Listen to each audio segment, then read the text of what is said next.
Hello everyone. Welcome back to Guide Pro. If you want to change the email on your TikTok account but you cannot find the option, this video will help you.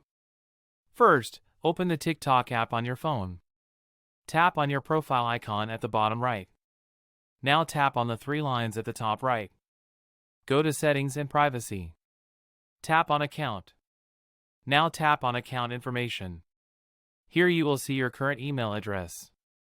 Tap on Email and here tap on Change Email. TikTok will ask you to verify your identity. You may receive a code on your existing email or phone number. Enter the code to continue. Now type your new email address.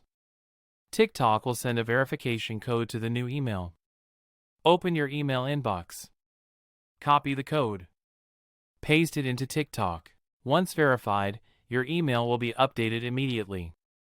If you are not receiving the code, check your spam folder. Also make sure your TikTok app is updated to the latest version. That is how you change your email on TikTok. If this video helped you, like the video. Subscribe to Guide Pro for more real TikTok fixes.